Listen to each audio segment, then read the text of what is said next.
It is clear now that the Lakers are going to have to start the rebuilding process. Some nice players to build around already, but how long do you think it'll be, Kenny, until we see the Lakers as a title contender again? Wow, title contender? Woo. Who knows? It really depends on how these young stars develop and how quickly they do it. But they have talent at every position. But the West is the toughest league to be in when you're young. We all saw it. Vintage Kobe, putting his team on his back once again. 60 points in his final game. I could elaborate on his performance for hours on end, but it's finally time to move on. This franchise we've all loved for decades is now without an identity. There are no superstars, there are no contracts holding the team back, they've received a clean slate, something unheard of ever since two kids joined forces back in the offseason of '96. After 3 straight seasons of disappointment with each year taking on a more shameful record than the next, it's time to build a foundation for the future in Lakerland. Playoffs have turned into uncharted territory, a feat that has only occurred 8 times in the 68-year-long history of the franchise. And this generation of Laker basketball has accounted for 3 of those seemingly wasted seasons. So I think we would all agree it's time to turn our team back into contenders. And it all starts with the offseason.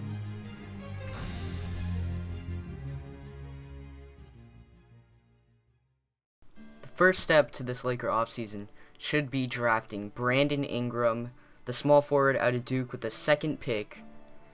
And I just think he complements this Laker team perfectly that they have in place with the young players, as he doesn't rely on the ball. He can be a catch-and-shoot presence, as well as uses crazy length, 7'3" wingspan to guard others once he gets up to NBA speed and adds some more muscle.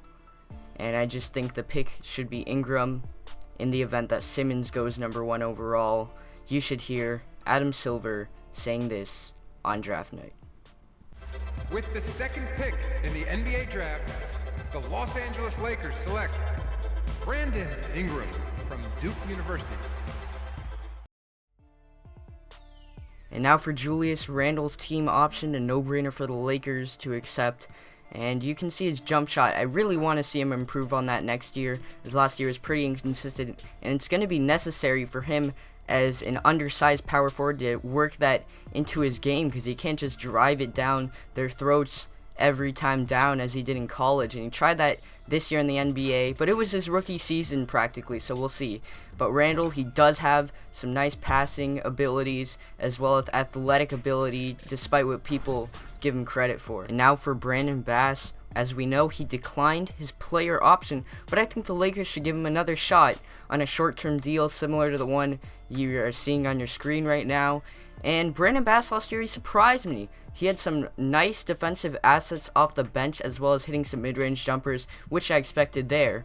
But what I really like the most about Bass is he can help develop Julius Randle's game, as you're going to see right here, how to get your defenders off balance in the post. And he always fought for this Laker team, and that's what we need. People who work hard and know their roles. So I think the Lakers should give another shot to Brandon Bass. And now for who they call Mini Westbrook, Jordan Clarkson. Oh my goodness. I am so glad that the Lakers were able to pull him away from the Washington Wizards for just $1 million, I think, around there. And Jordan Clarkson, the Lakers need to re-sign him. After what he's done for the franchise, he knows he wants to stay with this franchise. And especially the young guys, after seeing what Kobe's done and what Kobe's gotten after his long tenure as a Laker, I think Clarkson wants to step into that sort of mold and become a long-time Laker. And Clarkson, he's really been improving. He, in my opinion, was the best Laker player last year by a long shot, actually. He was always consistent, and he just showed up to play and used his speed and tools to carve out the defense. And even after a position change with D'Angelo moving him to this shooting guard spot, he really was a nice player for the Lakers last year. And I think the next couple years with a multi-year deal for Jordan Clarkson should suit him well. And here's the big man. I think the Lakers have a quality chance of picking up Whiteside in this year's free agency. It's not like Kevin Durant or someone of that nature. And to others who think that Hassan lacks determination or something. He needs to be a great player. I think we've seen it all with the Miami Heat off the bench, and he's really played a huge role. So I think in the right coaching, in the right system, Hassan Whiteside can really be a scary presence down low for other teams. But as we know, it's not guaranteed that Hassan Whiteside is going to sign with the Lakers, as you can see on your screen. But in free agency this year, there are some solid center options, and the person who comes to my mind first is Festus Ezeli. He hasn't proved much in his tenure with the Warriors, as he has been injured a lot, but he has potential, and even though he's a restricted free agent, I think the Lakers can pull him away on a short-term deal with a high salary similar to this one.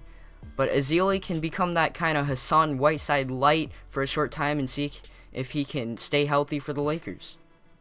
And after signing a big man, I think the Lakers should really be targeting a swingman who can play some good defense as well as play some two guard, and I think that man is Harrison Barnes. He would be my number one option. As you can see, smart basketball IQ, moving off ball and hitting threes. That's what he's been doing with the Warriors. And right here you're going to see against smaller shooting guards like Lou Williams, they can blow by him in some occasions, but right here you can see he can use that size advantage and post him up, and he's also pretty athletic, so I think Harrison Barnes would be a nice fit for this Laker team. And you know who else would be a nice fit if Barnes doesn't pan out? That's Kent Bazemore. Give him another chance to don the purple and gold, although he won't be wearing that number 24. But I think Kent Bazemore can provide that nice defensive presence, not to the degree of Barnes, and a nice shooting touch, and he's a nice alternative to Harrison Barnes. And now for the scenario where the Lakers miss out on Whiteside and Barnes. It's a pretty sad looking team, but still a decent one, but not good enough to make the playoffs. So it's about as much of a tweener team as can be. You got Bazemore relieving Russell and Ingram of their perimeter defensive problems, as well as Ezeli helping out Randall with that. Some nice bench relief, but the problem with this team, they're obviously not going to make the playoffs, but I think they're better than the bottom three of the league, which is a problem because their pick is top 3 protected in 2017, so they will be missing out on all these key draft picks, but they're going to need to be a tweener team to get to the top if they can't lure in big-name free agents. And now the fun part, the Lakers' offseason dream team, starting at point guard D'Angelo Russell. He's already shown he's a great passer, he can lead the break, and then in the post against smaller point guards, he can really break him down with that nice post fadeaway, even at a young age, and he can also get to that elbow and hit that jumper. And he doesn't have top-of-the-line speed, but he's a crafty player, and he can get towards the rim and hit that float. At the two-guard, Harrison Barnes with that great perimeter defense, as well as a nice catch-and-shoot presence. And Ingram, that's what he does. He's a catch-and-shooter, and he can use his length on defense. Whiteside complementing Randall down low, Clarkson and Williams as the guards off the bench. And here's Lou doing what he does with the leaner that Stu Lance loves to call. And you know, Clarkson said he would go off the bench if he gets the same amount of minutes, and I think he can man that point guard spot well. Nance Jr., let's see him in the dunk contest next year. And Roy Hibbert, many people don't want to sign him back, but I think Roy was forced into a bad situation as a starting center under Byron Scott, and I think we should give him another shot. Nick Young, he's a clown, but let's not forget, he scored 18 points a game for Mike D'Antoni's Lakers. Granted, it's Mike D'Antoni's Lakers, but still, Nick Young can fill it up when he wants to. And then Marcelo Huertas, he's not fast whatsoever, but he's smart, he knows how to pass, and nothing moves faster than a pass. Brown and Hammonds will round it out, and those are your Lakers. Now, if Mitch Kupchak could assemble this team, I think we're looking at 40 to 50 wins. Nah, maybe on the lower side of 40. I'm getting a little crazy over here. Obviously, this roster is wishful thinking, you know. I'm a Laker fan, so what do you expect? But if they were to get a roster similar to this, if they got Whiteside, that would just be great, and Barnes would be a great addition because you don't want to be running out with Russell and Clarkson and Ingram as your players to defend, you know, the Westbrooks of the league, you know, those type of players. So I think this team could make some noise in the playoffs. We're not looking at a finals appearance yet, but let's hope so as Laker fans. I want to thank you guys for staying till the end. I appreciate you guys so much, and leave other suggestions down below. Thanks for watching, and I'll see you guys later.